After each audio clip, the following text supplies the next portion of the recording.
Good day, my netizens! Welcome to the newest talk show that helps you understand and manage your finances better.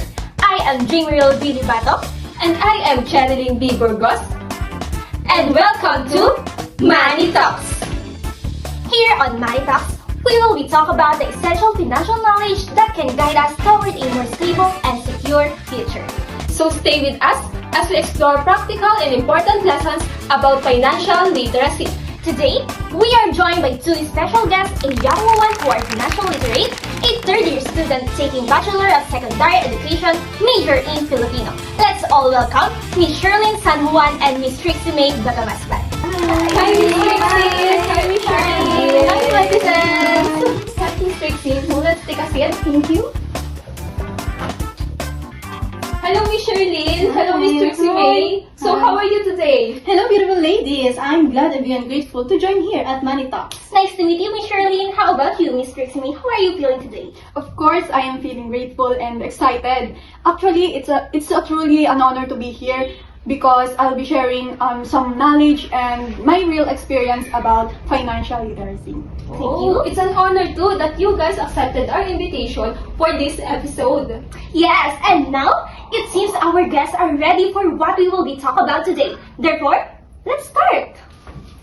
Financial literacy is the basic knowledge and skills that help people manage money wisely, from tracking income and expenses, creating budget, and building an emergency fund, to using credit carefully, choosing suitable savings or investment options, and recognizing scams. With these skills, individuals reduce financial stress, avoid costly debt, and make steady progress toward goals like education, business, or home ownership.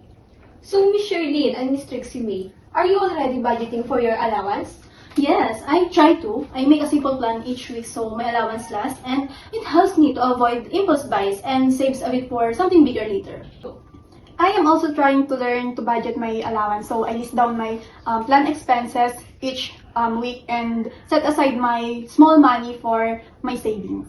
Oh, that's nice. So today, we'll talk about the three major financial literacy concepts, and those are budgeting, savings, and avoiding scams. Let's talk about budgeting and needs versus wants. Miss Sherlyn, if you have limited money, how do you decide which needs to prioritize first? For me, I always follow one simple rule, which is needs first, wants last. I pay for essential like food, fare, and school supplies, and anything just for fun comes last. That's nice. How about you, Miss Trixie? For me, if I have limited money, I will prioritize my everyday food and my school needs because needs always comes first before wants. How about when you receive allowance? What percent would you spend on needs versus wants, and why? For me, I spend 70% for needs and 30% for wants. 70% for needs because it's a important things I must have, and 30% is for fun like buying snacks and hanging out with friends. And how about you, Miss Trixie? We both have the same percentage of spending our needs and wants. So I also spend 70% for my needs and 30% for my wants. So that's how I spend percentage in spending for my needs and wants. That's nice on how you separate your needs and wants on spending. So another question is, if we are talking between needs and wants, what's the difference between these two? I believe that needs is the thing we can live without. You know, the basic stuff like food to eat, clothes to wear, and a place to stay. But once this is the what we like, and we can totally live without them. For me, needs is the most important things in our lives, like food, waters, and school supplies. While wants, it is the things that make us happy, but not really necessary. Wow. So how do you usually separate your needs from your wants when making a budget?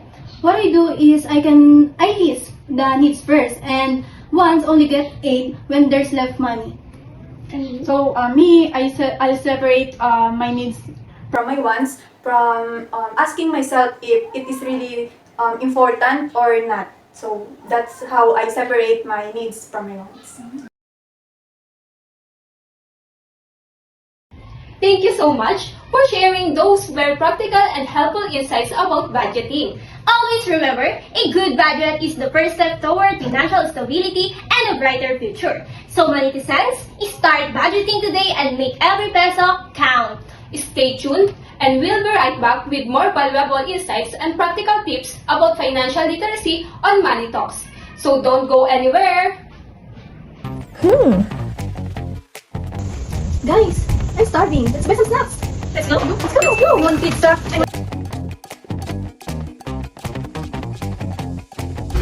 One order of regular sized cheesy mushroom, 2 order of 3 pieces wings and rice, and 1.5 coke. Oh my god, I don't have cash here. Oh no! Oh wait, I remember I have your wallet here. We can use GCash to pay. It's convenient, right? Yes.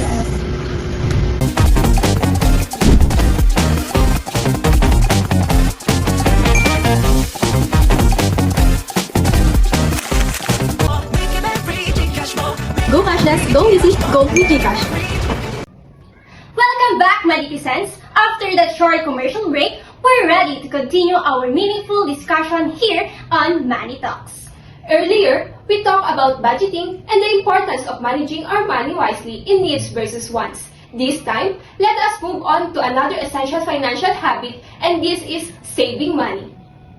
Let's start for the first question. The first question is, now that you have a thesis, are you still able to save or do you still have some of your allowance left? In my case, I still save, because I already have a printer and materials. I only get spend my money to transportation for our field work, and I still save for even if just a little bit.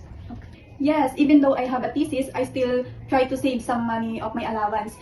It is not easy, of course, because of extra expenses like printing, transportation, but I still try to save some extra for my savings. Wow, so what is one small daily habit that can help you save money? My small daily habit is saving a little more amount of my money, even or every day. Even small savings can grow over time. I have a perfect one. It's called Save First, Spend Later. So every time I get money, I put a little bit into my savings. And for example, if I get 100 pesos, I spend the rest for my wants and needs. Wow. So, what are the benefits of saving money regularly instead of saving only when you have extra cash? I think saving regularly builds good habits and make your money grow steadily. So you're always ready for emergencies, unlike saving only when you have extra. So for me, saving money regularly can help build a good financial habit. It also prepares you for emergencies and and for future expenses. So why is it important to save money even when you don't have a big expenses? It is important because unexpected expenses will surely come. So saving early prepares you for emergencies or unexpected needs or your future needs. Yes, and there's a time that unexpected problems happen or suddenly happen, right? So another one, what are some practical ways people can start saving money even with a little or limited income? What I do is, my practical way is, I choose a cheaper alternative way, which is I bring my own food at school, or I walk instead of paying fare. So yeah. So people can start saving by avoiding unnecessary spending, and it can also help them increase their savings. That's nice.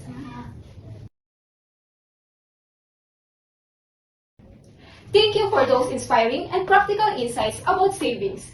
Remember, saving doesn't require large sums. Consistency, discipline, and the habit of setting money aside matter most.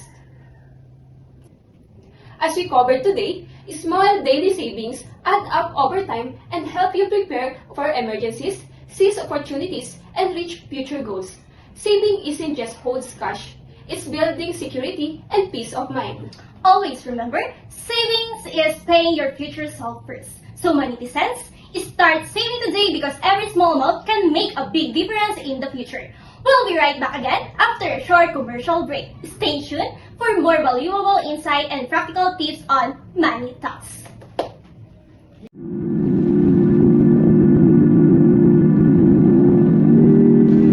Protect the environment for us and for the future. Welcome back, netizens! After the short commercial break, we're once again here on Money Talks. ready to keep learning how to manage our money wisely. We've talked about budgeting and savings. Now let's tackle another essential topic everyone should know about: avoiding scams. Yes, in today's digital world, scams are becoming more common and anyone can be a target. So, Miss Shirlene and Miss Trixie May, have you ever experienced being scammed or cheated online? Oh my God, I remember someone messages me. It is a perfume store, which is they use a trick where if you bought their perfume, you get a chance to have a photo card of K-pop group Twice, and it included you also have a chance to win a concert ticket. So me, as a fan of or a big fan of Twice, I totally believed them, and I even thought it was real because the page have a lot of sales and good reviews. So, but it turned out to be fake, and yeah, but it was a lesson for me to always check and review the websites or their page so that I cannot be scammed. Yeah. That's so sad. There's a bad person. Yes. Yeah. So why should we avoid sharing personal information online? For me is people or bad people can use our personal details like our address and names and or numbers. So we should not be post it online. So it for our safety. We should avoid sharing our personal information online to protect ourselves because scammers are really good at stealing some money or some account of others or from others. Yes. So, what advice can you give to our netizens on how to avoid financial scams and fraud, especially online? So people should stop or should avoid trusting people online or offers that sounds too good to be true. So my best advice is always verify and never rush, because first, if an offer is or looks good to be true, it almost fake. And second, never share personal info or details on your send money to strangers. And it's also better to always verify information and use trusted websites. Yeah. That's good advice, Miss Shirley and Miss Trixie. So partner, don't share your personal information online, ha? Yes, of course. Thank you so much, Miss Shirlene and Miss Trixie May, for those real-life experiences and important reminders about avoiding scams. Always remember today's lesson: post before you click, verify before you transfer. A simple moment of caution can save you from big financial loss. So, Manitisan, stay smart, stay alert, and stay safe when handling our money, especially online. Every word we speak and every action we take has an impact on the people around us. Thank you for your posts, comments. Practice social literacy, build respect, empathy, and unity. As we come to the end of today's episode of Money Talks, let me ask my co-host, what did you learn from our guest today? So, Miss Charlene Burgos, what have you realized or learned from our guests, Miss Charlene and Miss Trixie May? I learned a lot from our two beautiful guests. So when it comes in budgeting, it means putting needs before wants, saving, and we should be consistent. And avoiding scams requires caution and verification. That's right, Miss Charlene. So, financial literacy helps us make wise choices and prepare for a better future. The lesson shared today by Miss Charlene and Miss Trixie May truly remind us that even small financial habits can create a big impact in our lives. And we also thank our guests, Miss Shirlene San Juan and Miss Trixie May Bagamasbad, for sharing their valuable insights on budgeting, saving, and avoiding scams. Thank you also for inviting us and to share our experience and what we've learned to the Monetizen. So yeah, thank you. Yes, it's truly an honor for us to be invited here at Money Talks. Thank you so much, Miss Shirlene and Miss Trixie May. And to our dearest Monetizens, always remember being financially smart is not about how much money you have, but how wisely you manage and protect it. So, start by creating a simple monthly budget. Save consistently, even if it is small amount. And always think before you spend or share financial information. This has been Money Talks, your trusted talk show for practical financial awareness and responsible money management. Stay smart, stay informed, and stay financially responsible. Thank you for watching, Monetizens. See you again next time. Thank you!